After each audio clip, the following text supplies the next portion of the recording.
Kubor ka Batisi TV. Lawan rasipi da ka umsingam beats aqua na molai moro hakajingdap sunsnem jongka.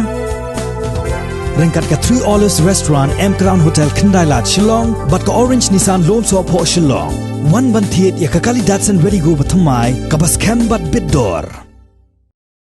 Ka Khasi Students Union Southwest Khasi Hills District Unit kalakan tho Halor ki katto katni gibenta jong ka kaipot balapanmi da ka Committee on Environment haga khandai terik unai weng arjar arpo haga jing Kren bat kilat patai kubor u President ka KSU Southwest Khasi Hills District uba forward man Nongrem ula ong ba ka recommendation 5.4 ka ba Kren Halor ka jingken restricted area ya ga jaka badon u uranium kalong ka bamihap satya ula ong ru baka seng ka sungtu ba ka don kam ya ki paj ba bantip ya ka jingma la ni ka jinglong jingman ha ka tu ka jaka nrei om hadu uput ban khangdam namar ka ni kan ailat ya ka UCIL bat ya ka AMD bakin yo le kat baman ha ka tu ka jaka klem ka jingtip jongno ru ha ka bayadei bat ka recommendation 5.5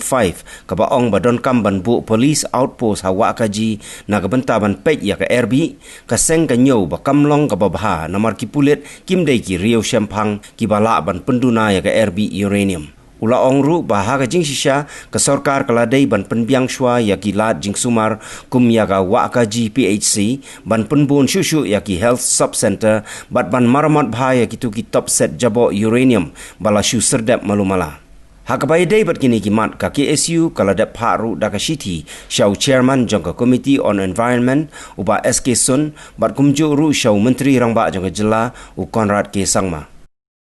nakalang jungi kum kaseng ka KSU Southwest haden bang lebih besar banyak kai pot ni don hot ni I bakla don ka kila ai ka kai pot ka jungki re gi don gi banta gi bana ka jungi ni sohon bat ni sa thu sai kimot ka ban kong ba dangin pai saka recommendation 5.4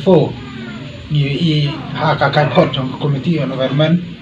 ni I bana kalem jong ka committee ka la recommends ya ka government bala kumnumnu de ban declare restricted area ya gitu dibenta jong kanong ba janren ha gitu bagi jaka bagi don kita te nakalang jungi kalong ba hot ni sothu ba kamlong ka ba ni sothu ba kalong ka ba ma ni sothu ba kamlong ka ba singan nang tagi bro na istu jaka hanrai ngaso ban om ba ban declare restricted area itu jaka kadai ka ka ba ni nak lagi ni nomla bat priang ban ni nomla hi ban sothu sei kamot namar ba kumba ong hapu hakatu recommendation di ong ba on tang kini ki authorized personnel gila ban lai tu jaka te ka jing anta kalong ba kan khanglat ya ki we ki kan hon landlord ki bro ki ba kwa ban tep ka jeng man tu jaka namar ba ngite phi balada yakran authorized personnel mud batang ka MD ki sel kila ban rong stu jaka te nanai sakmat ladar declare restricted area kemud ba ki bun ki bro nom tip shu ka bajan mang julap wat kisnam arjakat praru gadon ge jindril uranium ki jaka re subu lada ki declare no restricted area ki jaka kemud ba kan long ka long ka buri no Indonesia te nak lang jingi nom la ban preng ta ka benta